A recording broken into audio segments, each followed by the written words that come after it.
Sip, jalan. Masih semangat Bapak Ibu? Masih. Alhamdulillah. Pada sesi ini kita akan melanjutkan lagi pembahasan terkait cara meningkatkan perilaku baik pada si anak ya. Untuk Mas Bahari, untuk selaku ketua kelompok, coba sampaikan hal penting yang telah dipelajari untuk hari ini Mas Bahari. Iya, yang seingat saya Bapak kemarin Bapak menjelaskan salah satunya yaitu cara meningkatkan perilaku bagi anak, yaitu salah satunya ketika anak itu melakukan kebaikan ataupun berperilaku baik, maka sebagai orang tua kita harus memuji untuk membahagiakan sebagai salah satu bentuk apresiasi. Dan selain itu juga ketika anak itu memang berlaku baik, seorang tua entah bapak ataupun ibu keluarga harus lebih baiknya akan memberikan penghargaan terhadap anak biar anak itu semakin semangat lagi berperilaku baik. Itu saja Bapak yang saya bisa. Ya. Terima kasih untuk Mas Bahari selaku ketua kelompok. Untuk Bapak Ibu yang lainnya mungkin bisa ingin yang menambahi, mungkin Bapak Hafidin. Ya, kemarin dijelaskan terkait dengan dampak negatif kekerasan pada anak. Yang pertama itu ada dampak fisik pada anak, mungkin anak menjadi lebam, terus luka di sekujur tubuh, terus mungkin ya penuh dengan luka lah tubuhnya seperti itu. Terus untuk dampak non fisiknya sendiri juga ada, yaitu mungkin anak menjadi pemarah, terus anak sulit diatur atau agresif, terus anak tidak percaya diri, sama itu satu lagi sulit berkonsentrasi dalam belajar. Itu yang saya tangkap seperti itu. Ya, betul sekali. Terima kasih untuk Mas Bahari dan Bapak Hafidin ya, telah sedikit menerangkan kembali materi yang sudah dipelajari hari ini. Memang betul Bapak Ibu semua, terkait cara meningkatkan perilaku baik anak itu yang pertama memuji. Dalam arti memuji ini, kita selaku orang tua sebaiknya ketika si anak melakukan perbuatan baik ataupun mendapatkan penghargaan, cobalah dikasih penghargaan, dikasih pujian, dikasih ucapan selamat agar si anak merasa dihargai oleh orang tua. Dan juga terkait memberikan penghargaan juga, coba kalau ada rezeki lebih bisa memberikan penghargaan kepada si anak, berupa itu bolpen ataupun kalau perlu bisa dikasih jalan-jalan nggak apa-apa. Itu juga sebuah bentuk penghargaan kepada si anak. Selain ini juga ada dampak negatif pada kekerasan anak Bapak Ibu ya. Artinya kalau orang tua memperlakukan anak dengan keras, itu pasti ada dampaknya. Dampaknya ada dua. Yang pertama ada fisik dan juga non fisik. Kalau fisik itu seperti apa ya jelas.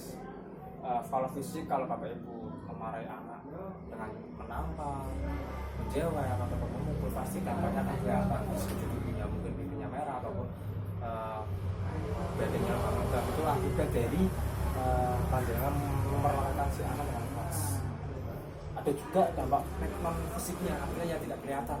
Caranya salah satunya apa? Si anak ketika sering dimarahin, sering pukul ataupun apa, si anak akan menjadi pemarah.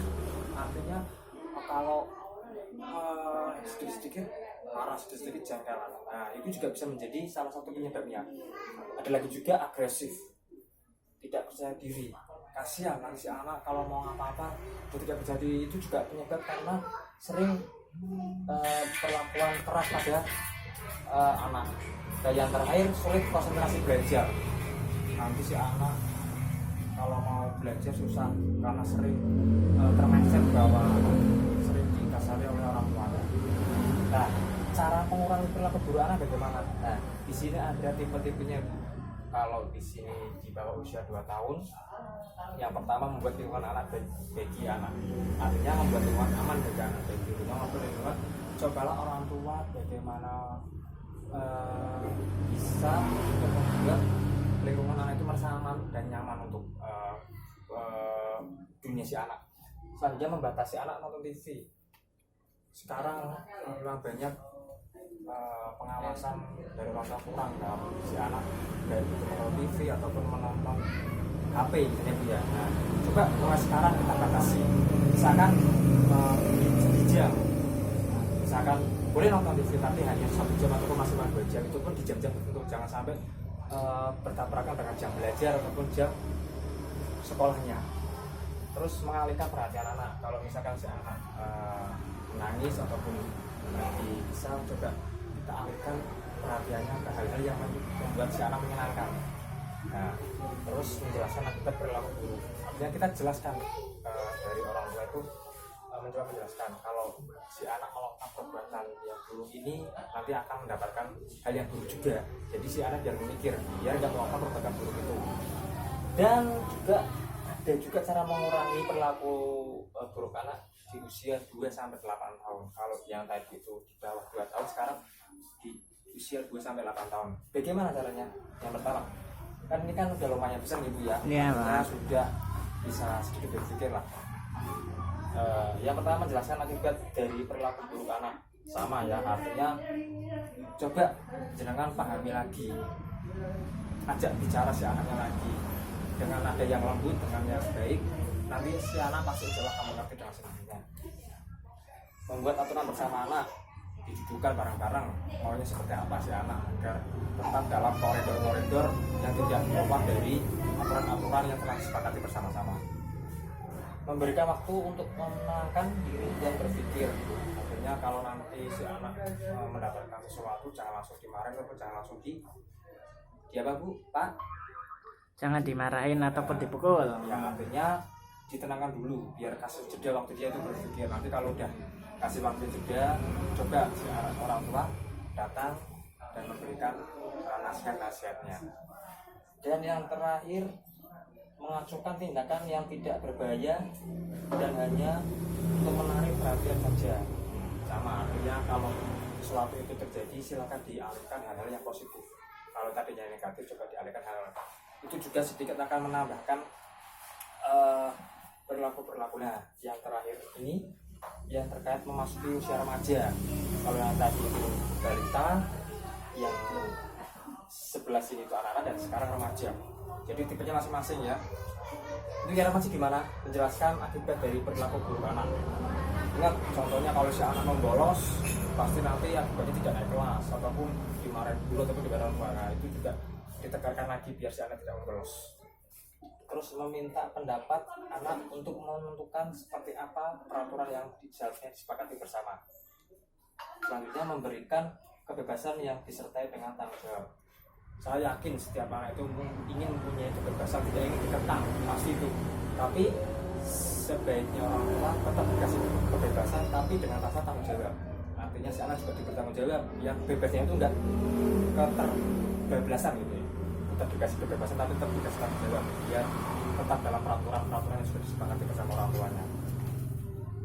Itu sedikit kesimpulan dari sesi yang kedua ini. Ingat Bapak Ibu semua,